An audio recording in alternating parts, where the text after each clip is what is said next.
Enkrat se ne bo nasplošno govorilo o BIM-u kot neki posebnosti, pa kako to uvajati ali pa ne uvajati in gor in dol, takrat bomo na konju. Ne?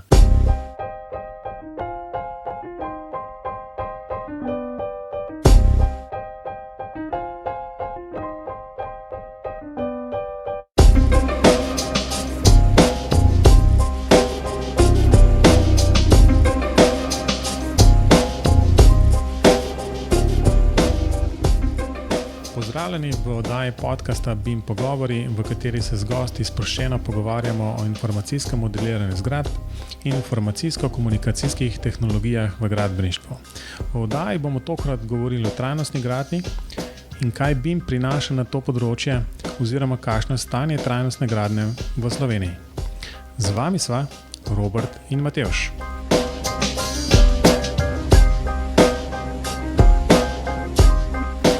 Zdrav, Robi. No, imava na liniji še tvojega soimenjaka, to je pa naš današnji gost, Robert Smodeš iz podjetja Kema. Pozdravljen, Robert. Pozdravljen še enkrat. Ja, lahko v parih stavkih se predstaviš, kaj počneš? Najprej najlepša hvala za povabilo. Zelo rad sodelujem, sploh pa na tej temi, kot naj bi se malo pogovorili tudi danes, trajnostna gradnja. Drugače, moja pot, če začnem pri izobraževanju, je bila kar pestra, namreč srednjo šolo sem obiskoval v Mariboru in sicer srednjo elektro, tako da če je potrebno menjati kako žarnico, to še gre. Nato pa sem nadaljeval s študijem v Gradcu in sicer študijo arhitekture. Arhitektura je nekako bila neka želja iz otroštva, nekako v tistem mestnem obdobju pa je bila potisnjena na stran, ne? Ampak očitno vsaka stvar rabi svoj čas. Ja, in potem nekako že v tem času študija je ta v tistem času predvsem energetska učinkovitost postajala vedno bolj aktualna. Študiral sem v Gradcu, v Avstriji in v začetku 90-ih let je tam izredno napredovala tudi lesena gradnja. Tako da sem se takrat, pa ne samo jaz, ampak tudi takrat sošolci, veliko srečevali z leseno gradnjo, ko pri nas o tem nočem povedati, da še ni bilo govora, ampak veliko manj, kot pa mogoče kakih 15 ali pa 20 let pozneje. Tako da to je bila neka prva izkušnja. No, potem že proti koncu študija sem nekako začel delati na Kemi oziroma predtem tudi v enem arhitekturnem biroju. In ja, od praktično leta 2001 naprej sem zaposlen v Kemi.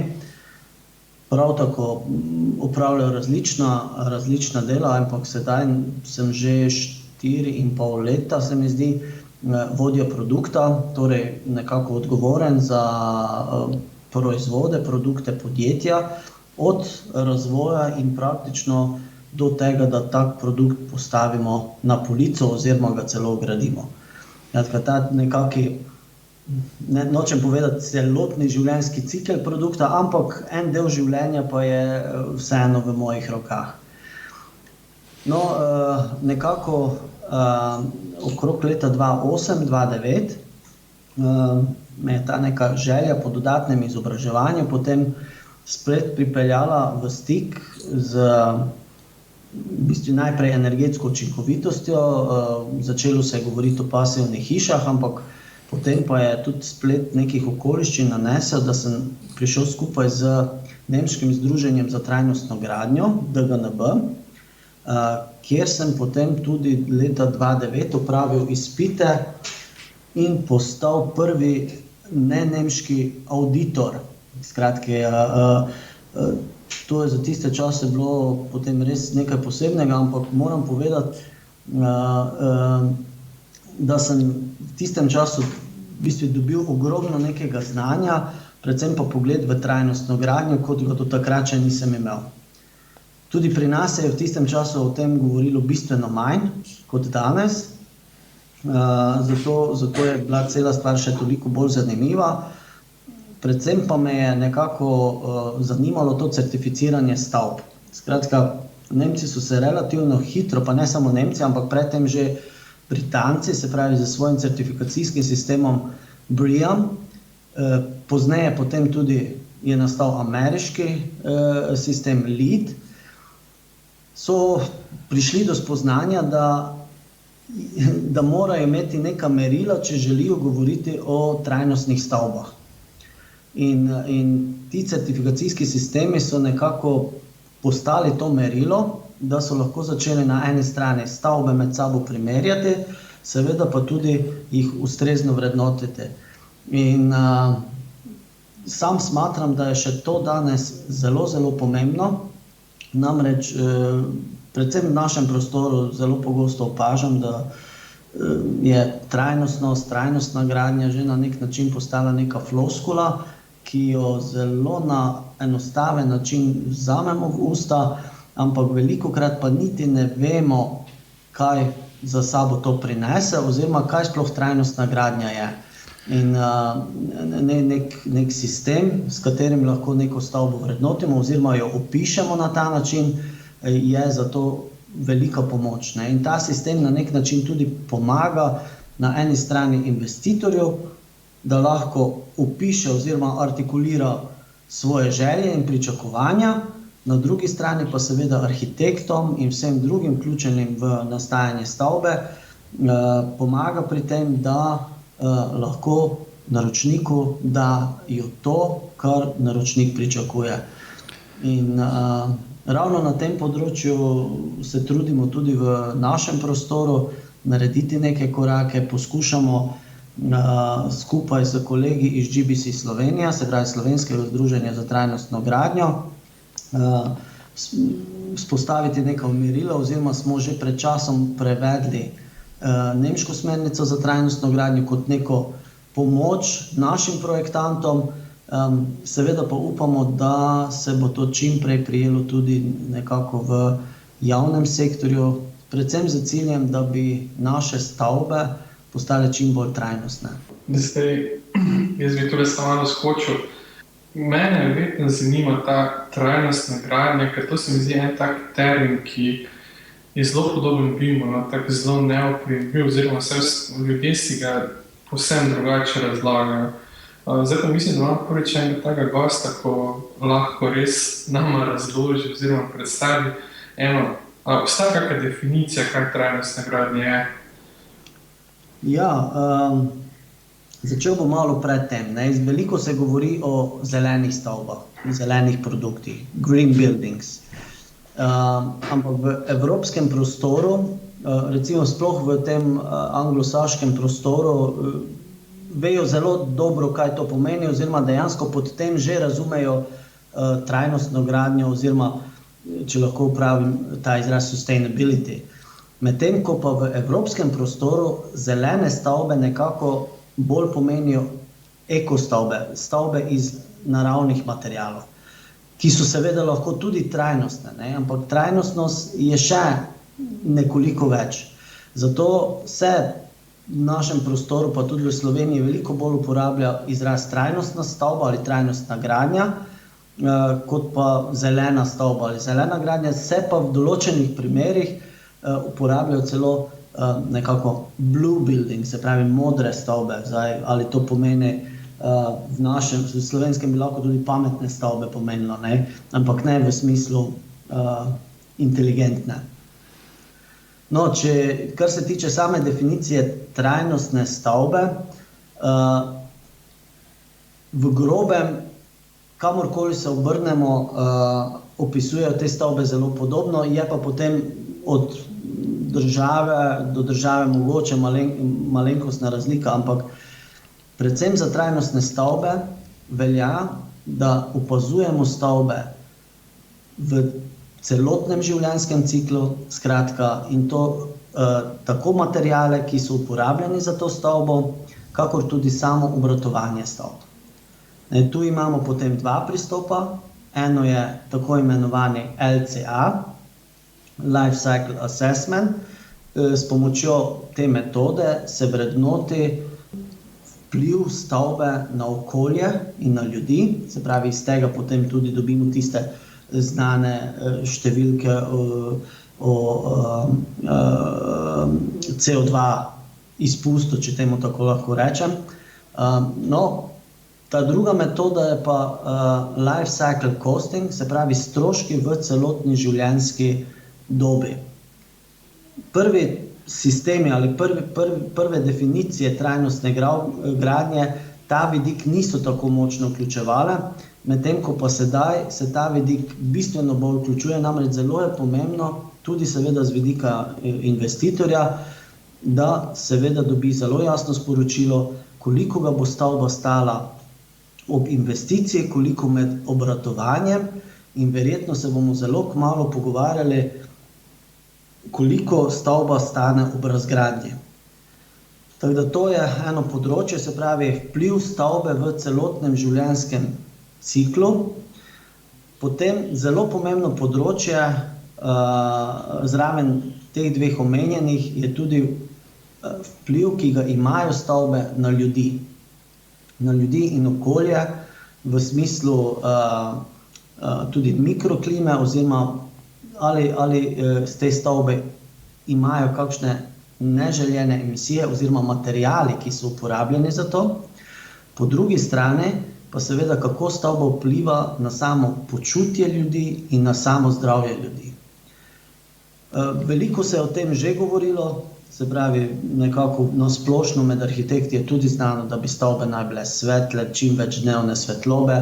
Seveda v enem trenutku danes imamo sodobne materijale, ki nam omogočajo rešitve praktično z popolnoma zasteklenimi stavbami, ampak kljub temu energetsko zelo učinkovito.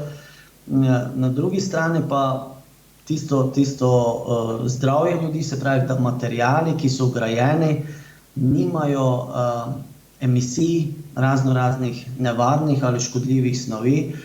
Verjetno vsi, ki se malo zanimajo za to področje, so že slišali za izraz sindrom bolne stavbe, se pravi, ko ljudje se pritožujejo nad glavo boli, nad slabim počutjem in tako naprej. Kratki, zelo pogosto je to povezano ravno z raznimi spojinami, snovmi, ki se nahajajo v gradbenih materialih.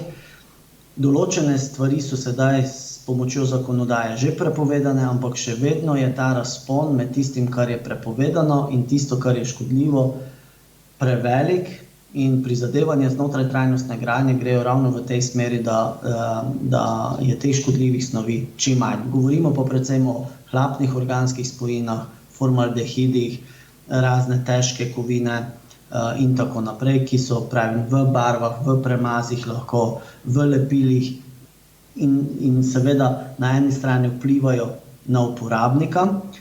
Želimo pa seveda zaščititi tudi tiste ljudi, ki z tem vsakodnevno delajo.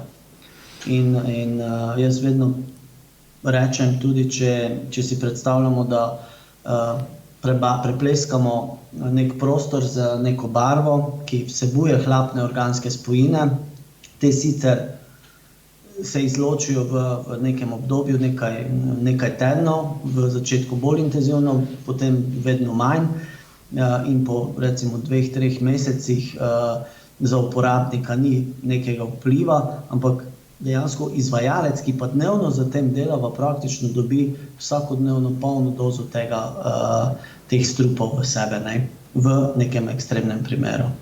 Tako da to je en vidik. No, zelo pomemben vidik trajnostne gradnje so tudi procesi, in tukaj pride tudi do neposredne povezave z BIM. Pravi, da so ti procesi naravnani v trajnostni gradnji tako, da investitor lahko v vseh teh procesih aktivno sodeluje in da je končni rezultat seveda takšen, ki ustreza njegovim pričakovanjem, in da so tudi vsi procesi vezani na gradnjo, se pravi procesi v načrtovanju, procesi med gradnjo in seveda tudi samo uvajanje uporabnika v uporabo stavbe, da je to narejeno tako, da je potem ta stavba čim bolj učinkovito izkoriščena. Ja, zdaj si v bistvu mene zelo skrbi, ne? Ker je definicija trajnostne gradnje v bistvu terjala kar nekaj časa za pojasniti. V bistvu. Tako da škoda, da dejansko nimamo pač ene take kratke, jedrnate zadeve, ne? Da bi bila dosti jasna za vse, ampak verjamem, da to niti ne obstaja, niti jo ne moramo definirati, zaradi tega, ker je pač tukaj nekih vidikov pogleda na samo stavbo, od uporabnika, investitorja, vzdrževalcev, izdelovalcev, pač industrije gradbenih materialov, ne vem, gradbenikov, pač arhitektov in tako naprej. Toliko raznih členov je, da najbrž bi se vsak rad videl v takšni definiciji, zato najbrž tudi relativno opisna definicija. Kot rečeno, odprl si pa cel kup enih stvari, o katerih bi se dal na dolgo in široko pogovarjati. Mene osebno je v bistvu omenil si sindrom bolne stavbe, zgradbe, ne? Moram reči, da sem to prvič slišal, sem si pa jasno predstavljal, oziroma zmeraj, ko gledam, ko ljudje na kakšnih stavbah menjajo okna, pa stara lesena okna, ki jasno ne tesnijo več že zadnjih 30 let, menjajo z nekimi plastičnimi okni, okvirji, ne. Me jasno zelo skrbi zraven, ker najbrž iz tega pride cel kup težav z vlago in z vsem možnim slabim zrakom noter. Po drugi strani je pa tudi omenil si pač recimo ta LCA Life Cycle Assessment pa LCC Life Cycle Costing. Hkrati omenil tudi počutje. Recimo za ta prva dva jaz verjamem, da se jih da neko številko van dobiti, ne. Medtem ko počutje je pa tako zelo subjektivno, jaz verjamem, da je vedno tako, da tudi recimo v eni skupnosti, v eno družinski hiši so eni, ki jim je 23 stopinj naravno perfektna številka za dnevno temperaturo, drugi trpijo zraven, zaradi tega nam je to čist premalo. Tako da to počutje oziroma pač to neko nedoločena številka je se mi zdi kar problem, kako potem to definirati pa vključiti v neko na koncu številko, ker na koncu, za te certifikate, ki si jih omenjal v začetku, na koncu je to ena številka, če jaz to bolj ali manj prav razumem, ne? Res, se pravi, vse sešteva in na koncu seveda pride neka številka, ki da nek odstotek in seveda potem je to povezano z neko barvo priznanja. Se pa da tudi to področje, jaz sem tudi bil zelo skeptičen, dokler seveda tega nisem spoznal, kako določene stvari meriti. In dejansko danes imamo orodja, imamo načine, kako počutje oziroma pogoje v stavbi meriti. Določenih orodij v preteklosti nismo imeli, danes jih imamo. Seveda, vedno lahko o tem debatiramo, ali je sedaj za to absolutno natančno, ali se nekdo, tako kot si sam omenil, pri 23 počuti dobro, ali je to prevroče ali prehladno, ampak vseeno pa pridemo na koncu, ko naredimo nek povzetek, do zaključka, da pa taka stavba, se pravi, ki bi dejansko ustrezala potem tistim nekim merilom, je pa res kvalitetna, ne.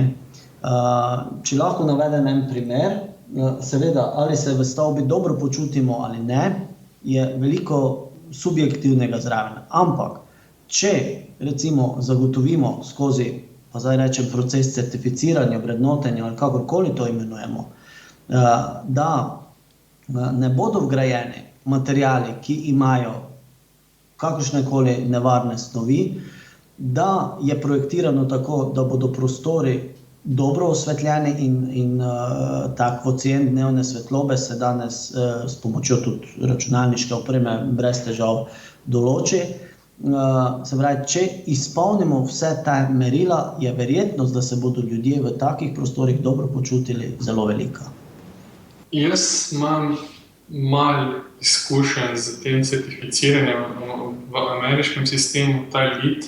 In vem, da je tam tudi ogromno enih kriterijev, ki niso nujno povezani samo s stavbo. Vem, da so tam se dobivali neke dodatne točke za število kolesarskih parkirišč, pa ne vem, bile so neke dodatne točke za naravno prezračevanje, če ni bilo nujno mehanskih oziroma strojnih inštalacij vključenih v tako prezračevanje.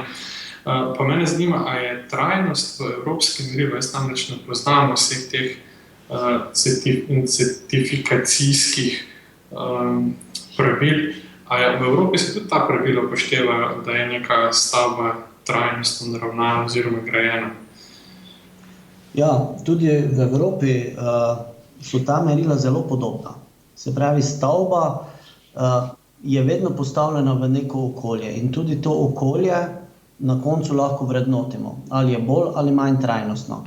Zdaj, če si lahko dovolim vzeti en primer, recimo neka energetsko izredno učinkovita ali pa lahko je tudi trajnostna stavba nekje na podeželju, bo sicer za sebe funkcionirala zelo dobro.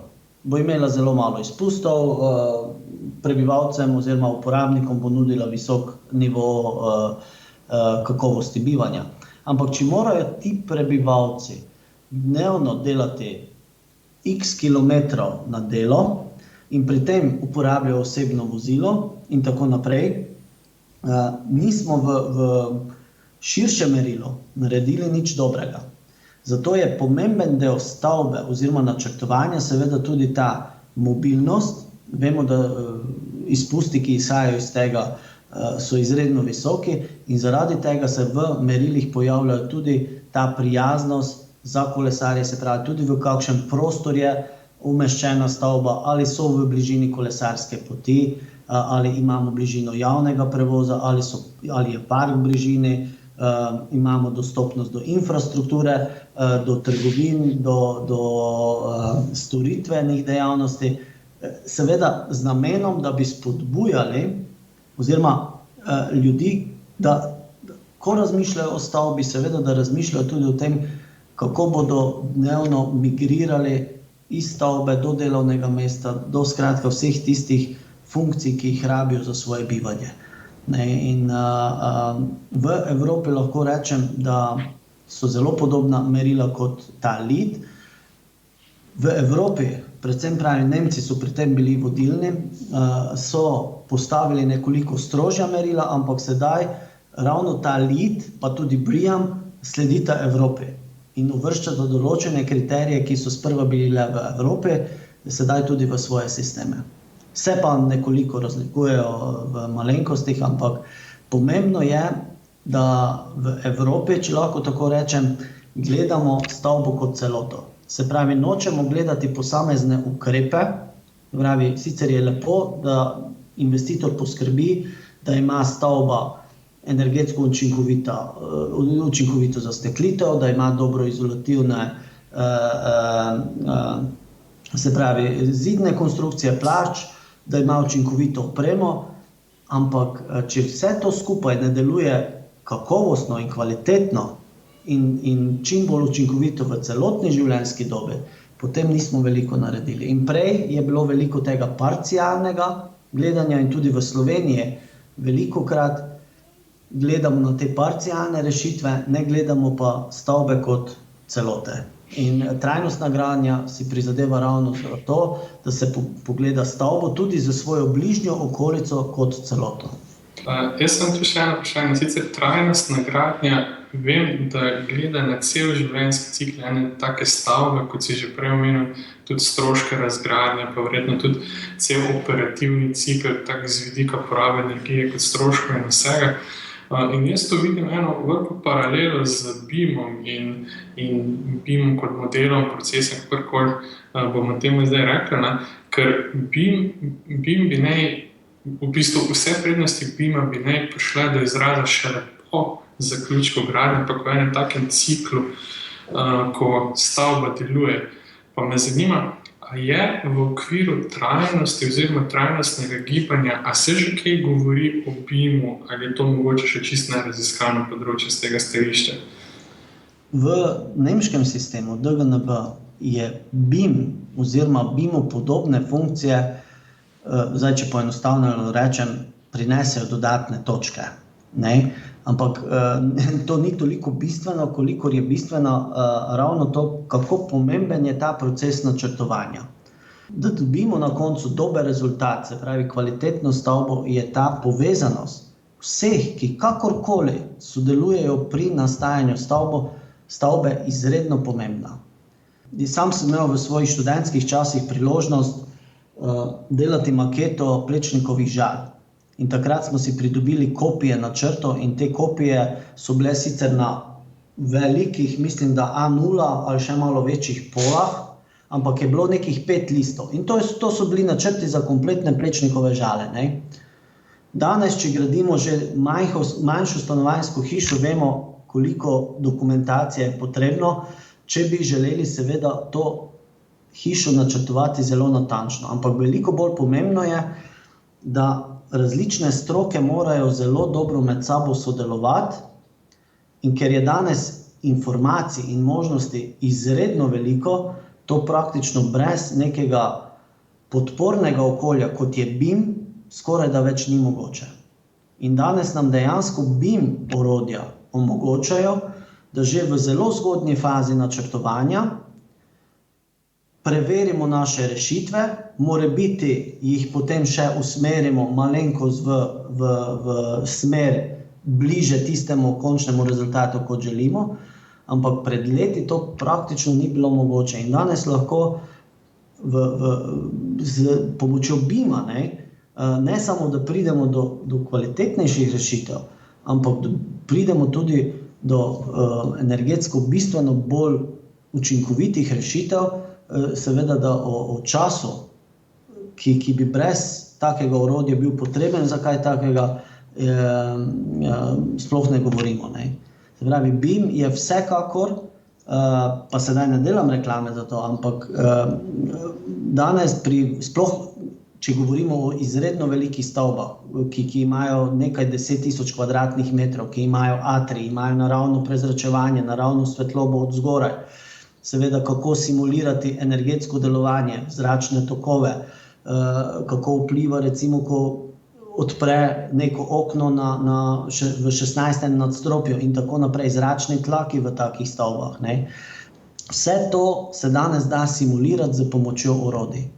In jaz sam si dejansko ne predstavljam ne samo trajnostne gradnje, ampak dejansko procesa načrtovanja čez toliko in toliko let brez BIM-a oziroma kakorkoli se bo to takrat imenovalo.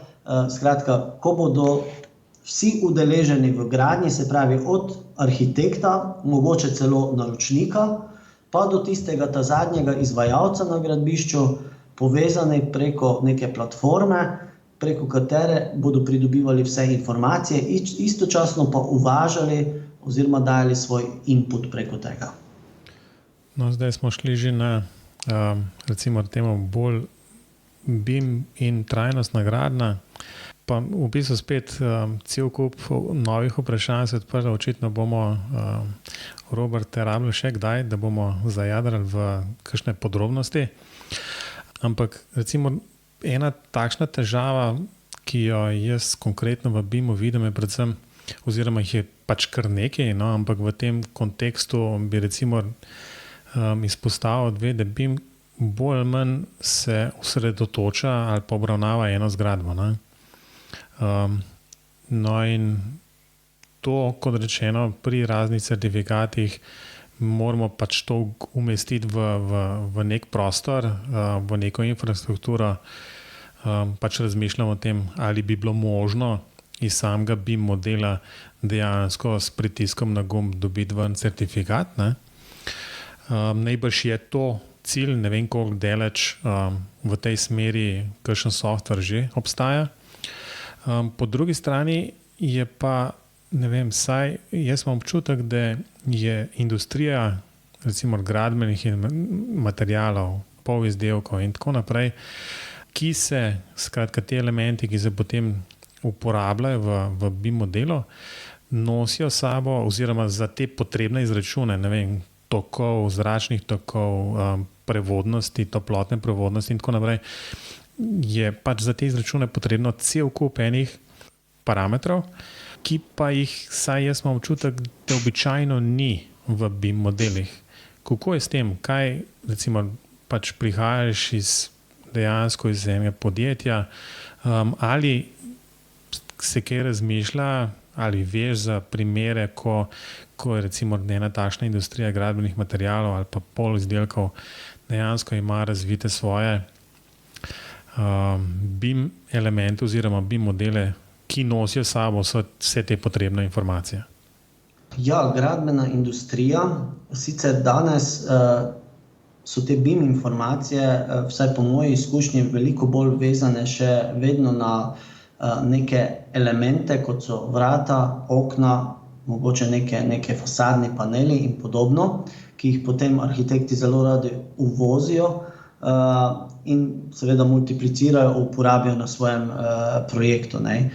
Se pa pojavlja vedno bolj tudi in gradbena industrija nikakor ne bo mogla mimo tega, ko bo dala podatke o svojih proizvodih oziroma polproizvodih velikokrat, ne. To pomeni tudi neko lepilo za fasade ali fasadni sistem na razpolago v tak model, kjer bo potem dejansko v neki končni verziji, če temu tako lahko rečem, s pritiskom na gumb dobi nekdo vse podatke.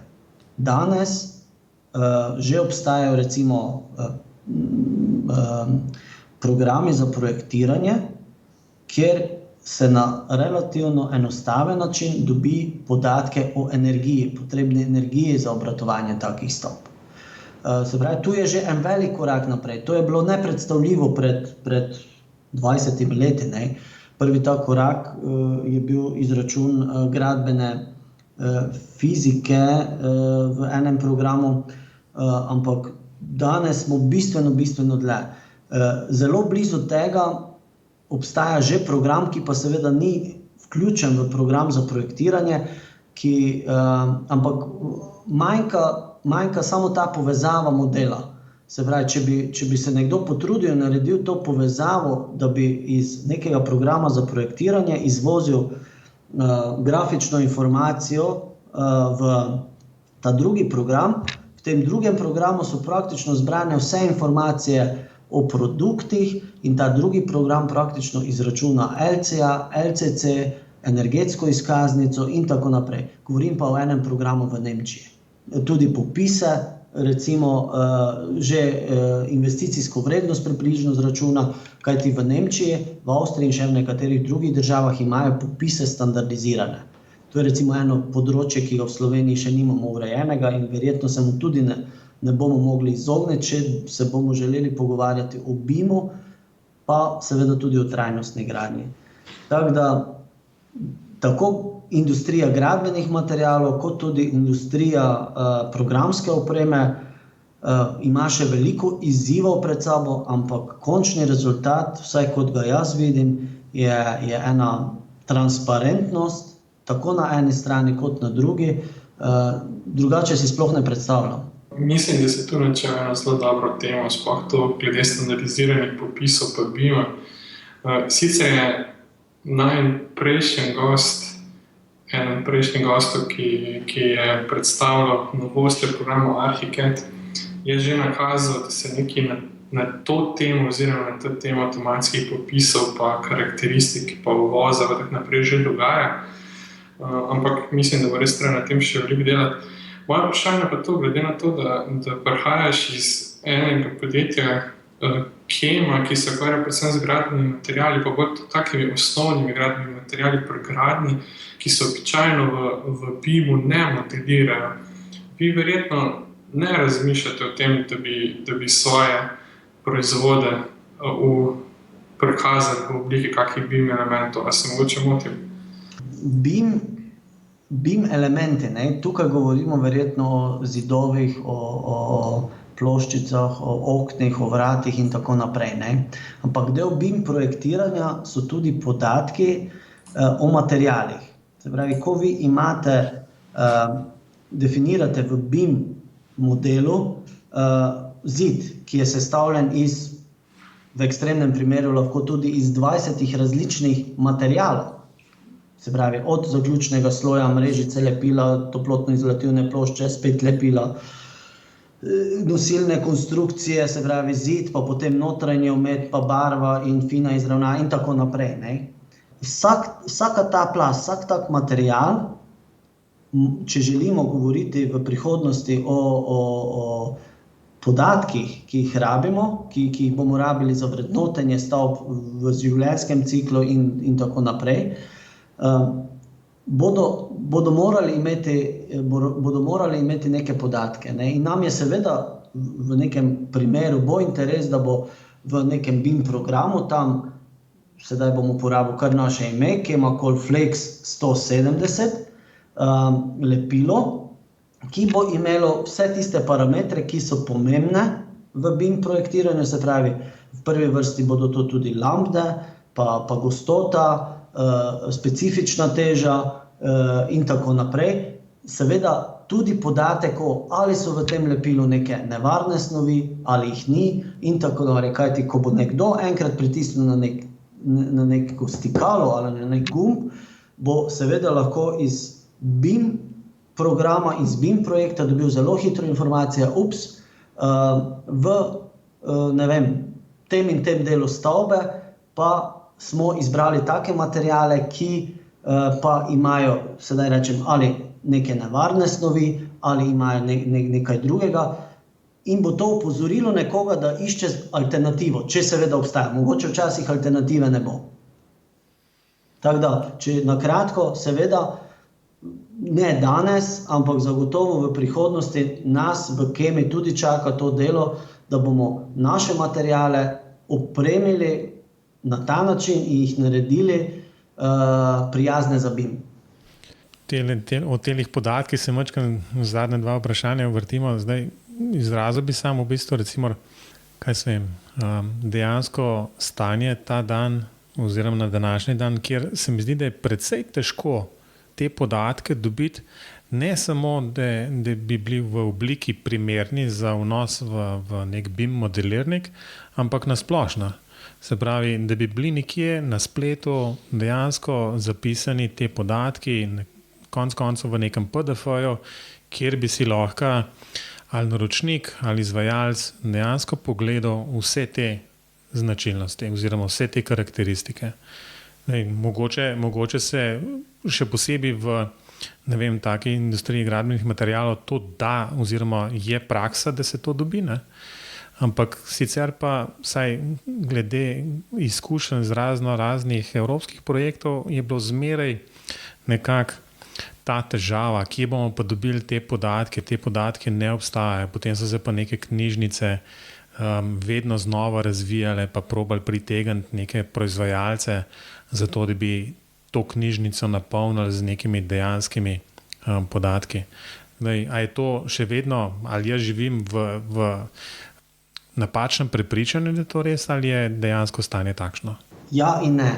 V evropskem prostoru, mislim tako je, danes praktično vsak proizvajalec gradbenega materiala na svoji spletni strani praviloma predstavlja produkte in nekje bodisi na isti strani ali kakorkoli daje na razpolago tudi tehnično dokumentacijo. Največkrat je to tehnični list, varnostni list in od nedavnega tudi izjava o lastnostih produkta. Skratka, preko tega je javno dostopno veliko podatkov o praktično vsakem gradbenem proizvodu.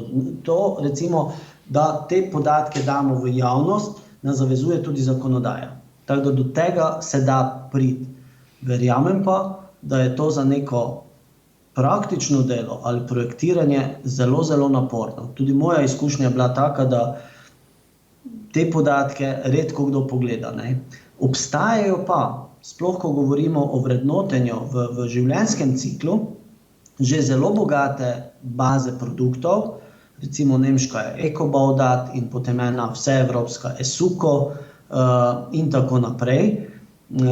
Nekaj malega se je začelo dogajati tudi v Sloveniji, predvsem preko neke mednarodne platforme, ki se imenuje Eko platforma, tako da Sam sem nekako optimističen in verjamem, da bomo mogoče v letu do 2 imeli eno zelo kakovostno bazo produktov z obilo informacij in kar je pomembno, primerno tudi za BIM projektiranje na razpolago tudi v Sloveniji.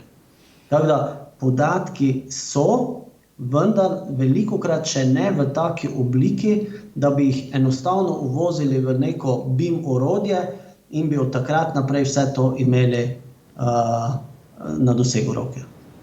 To je, se v celoti strinjam. Ne? V bistvu se pravim, ko si začel pač tole zadnjo razlago, sem se jasno nekako sam pri sebi zamislil in sem rekel, ok, se nisem prav vprašal, ne, zaradi tega, ker verjamem, da te podatki, kot si rekel, že zakonsko morajo biti objavljeni. Težava je jasno v bistvu te zapise nekako standardizirati do te mere, da bi jih bilo potem možno uvažati v BIM modelirnike. Ta del pa v bistvu vsak to manjka. Ne obstaja. Ne? Tako, to manjka in sam verjamem, da se bo to tudi v nekem časovnem obdobju zgodilo, da bo to moralo biti v taki obliki, da bo to enostavno možno, ali recimo v Avstriji obstaja ena izjemno kakovostna baza, ki je nastala praktično na prostovoljni bazi, to je Baubook, kjer dobite ogromno informacij teh primarnih o gradbenih proizvodih, pa tudi tiste malo poglobljene vezane na okolje, na zdravje, na škodljive snovi in tako naprej. Na zelo enostaven in transparenten način. Ne? Ampak za arhitekte, za projektante je seveda pomembno, da bodo ti podatki v taki obliki, da jim ne bi potrebno brskati, ne? Ampak da bodo dejansko v ozadju imeli nek praktično online dostop, ko bodo vpisali nek produkt v svoj projekt, da bo seveda v ozadju mreža poiskala podatke in jih seveda potem ustrezno tudi pozicionirala in pripela v projekt. Ja, se si predstavljam, ali za Arhiket ali za Revit v bistvu neka slovenska predloga, ki se dejansko vsebuje že povezave na vse te možne podatke, ker bo roka na srce večina arhitektov v Sloveniji še zmeraj dela za slovenski trg. No, če lahko dam eno pripombo, generalno pa velja, da arhitekti tudi v času svojega izobraževalnega procesa zelo malo časa namenijo temu področju in potem seveda se to odraža pri njihovem delu, kjer to področje zelo slabo poznajo, se pravi, kar se tiče produktov. Poznajo produkte z vidika ali pa tiste produkte, ki vizualno dajo neko kakovost njihovemu delu, medtem ko pa tiste produkte, ki pa so nekako skriti v ozadju, ampak so zelo pomembni za funkcioniranje same stavbe, pa se zelo malo govori oziroma tudi posvečeno zelo malo pozornosti. Ja, zdaj jaz, če bi dodal na tisto prejšnjo debato, mi v bistvu potrebujemo eno tako bazo, ki je bila sestavljena iz vseh podatkov, ki jih najdemo po posameznih tehničnih listih. Ja, recimo osnova temu je, ali bo, če lahko tako rečem, ta pogovorno se reče temu EPD, Environmental Product Declaration. Se pravi, to je neka nadgradnja tehničnega lista, ki nekako sedaj v teh letih, vsaj v tem obdobju, vedno bolj dobiva na veljavi. In zraven osnovnih tehničnih podatkov bodo v tej deklaraciji tudi okoljski podatki. Se pravi, koliko nek produkt ima izpustov v svoji življenjski dobi. Skratka, veliko več podatkov in baza, ki sem jo prej omenil, EcoBauDat, ta nemška baza, dejansko že vsebuje nekaj tisoč proizvodov z temi, pa če temu lahko rečem, razširjenimi tehničnimi listi, EPD. Tako da dela se na tem in mislim, da tudi v Sloveniji bomo zelo hitro, če lahko malo reklame naredim, ZAG dela zelo veliko na tem in mislim, da zelo hitro bomo v Sloveniji imeli dostop do teh podatkov. No, sej to je bilo moje vprašanje. Kdo je potem tisti prvi na spisku poklicanih, ki bi se s tem ukvarjali, ne? Zdal si istočnico oziroma rekel, da je to ZAG.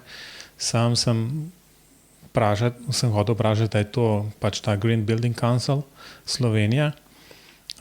Skratka, neko združenje.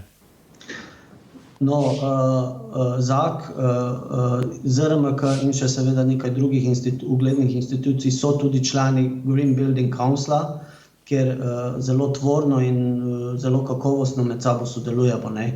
Ampak dejansko na operativni ravni je ZAG, tisti se pravi Zavod za gradbeništvo Slovenije, ki ima ustrezno okolje, ustrezno znanje, da seveda dela na taki bazi in verjetno pravim, mislim, da v zelo kratkem tudi objavil tako bazo, kajti sami so zadolženi seveda za certificiranje produktov, potem za spremljanje kakovosti produkta in tako naprej. Skratka, njihov nabor informacij je že sedaj zelo velik, glede na njihovo mednarodno sodelovanje, predvsem preko te ekoplatforme, pa se sedaj odpira neko novo poglavje izmenjave podatkov in seveda tudi neke enotne, da ne rečem vse evropske baze.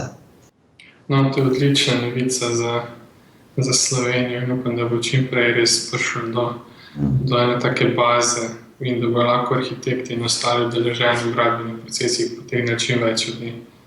Če lahko dodam, še bolj pomembno kot to pa je tisto, kar sem prej omenil, so pa dejansko standardizirani popisi, ki jih rabimo oziroma rabi jih trajnostna gradnja, rabi jih BIM, konec koncev pa jih rabijo tudi investitorji in vsi, ki dajo denar, namreč s pomočjo standardiziranih popisov se lahko začnemo tudi kakovostno pogovarjati o ceni, o delu, o času, ki je potreben za neko operacijo na stavbi in tako naprej. Brez teh standardiziranih pa bo vsaka debata oziroma vsak napredek tu zelo, zelo težek. Jaz bi v bistvu zato, da ne bomo predolgi, predlagal, da na tem mestu recimo sklenemo ta osrednji del. Jaz verjamem, da bi se dalo trajnostni gradnji in pač stvareh povezanih potem z BIM-om govoriti še zelo dolg. Tako da upam, Robert, da si boš tudi drugič vzel čas, da rečemo še kakšno bolj konkretno ali na popise ali na te baze podatkov, ko se bojo stvari malo premikale v Sloveniji. Tako da bi pač recimo ta pogovor zapeljal bolj proti recimo temu lažjim temam.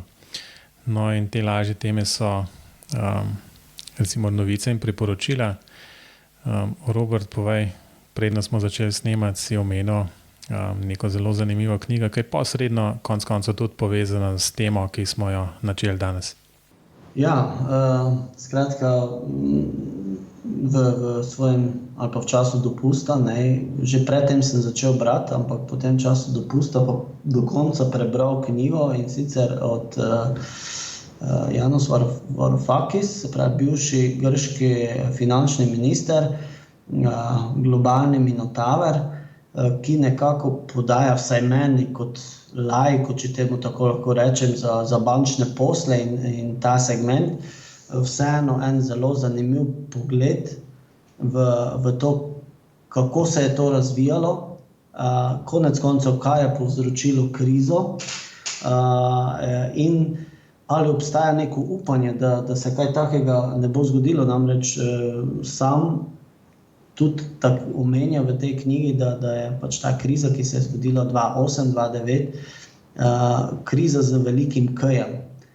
Se pravi nekaj zelo podobnega krizi leta 1929 in da praktično še vedno nismo izplavali iz tega, da zadeva še ni zaključena, ampak pravim, to je bil en vidik, seveda pa ta knjiga tudi neposredno ima neko povezavo z trajnostnostjo oziroma z gradbeništvom, namreč do krize je prišlo tudi zaradi nepremičninskih poslov, ki so se ukvarjali v ozadju tudi v Sloveniji smo imeli opraviti z nepremičninskim balonom in tu se je nekako sedaj, oziroma jaz bi celo povedal, v času po tej krizi se je pokazalo, da ni samo važno, da gradimo, ampak je res važno, da gradimo kvalitetno, trajnostno, oziroma da stavbe pripravljamo za prihodnost.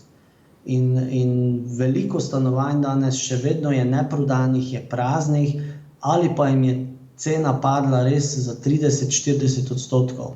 Sam trdim, da stavbe, ki so grajene kakovostno in ki so pripravljene za prihodnost, to pomeni, da imajo nizke obratovalne stroške, da ponujajo svojim uporabnikom, lastnikom visoko kakovost, se bodo vedno lahko prodale in ne samo prodale, ampak verjetno prodale tudi po nekoliko višji ceni. Ne?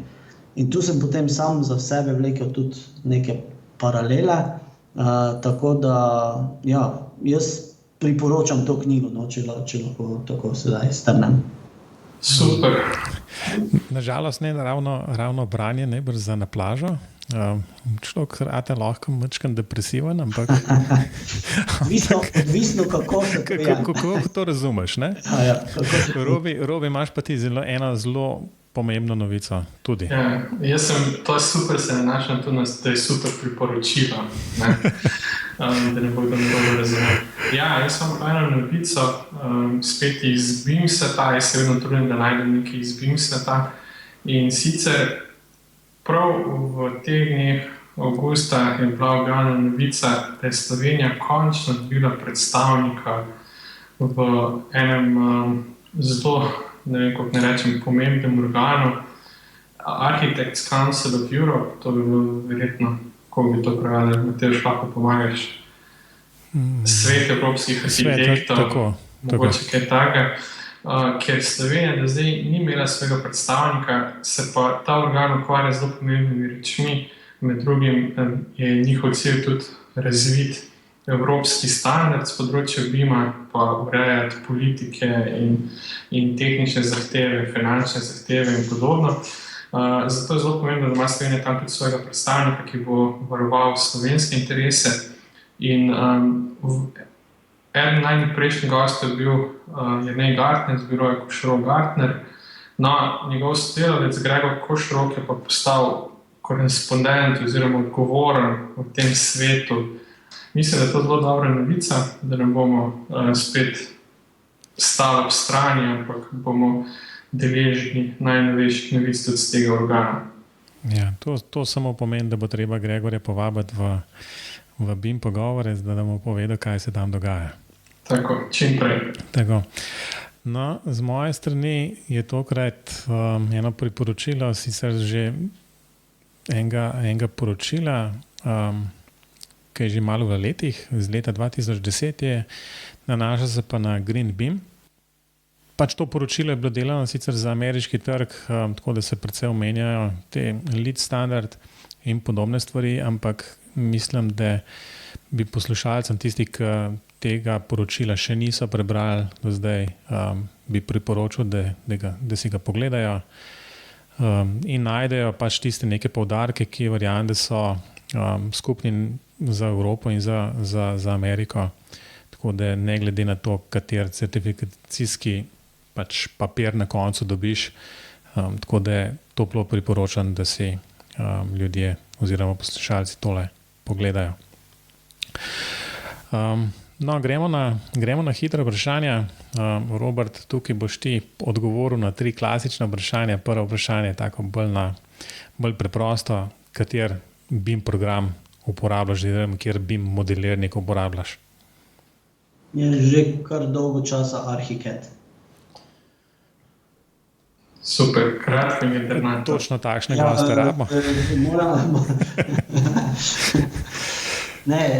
Sem začel na AutoCAD-u, to lahko povem, pred začetku študija, no, potem pa nekje mislim, da ko je Archicad prišel ven z verzijo 5, od takrat naprej pa sem na Archicadu in nekako ves čas sledil tudi temu razvoju.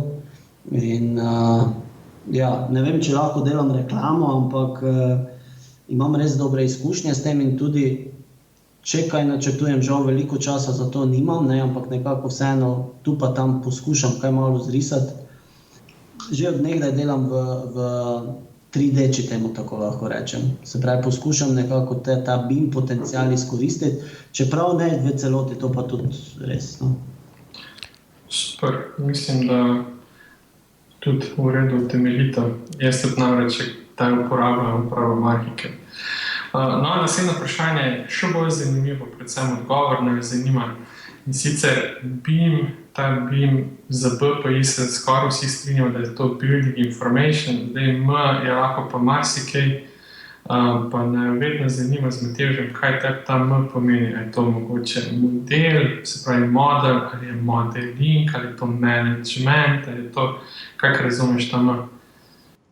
Če pogledamo od zunaj, bi dejansko temu lahko rekli management, se pravi, je upravljanje z projektom. Ne?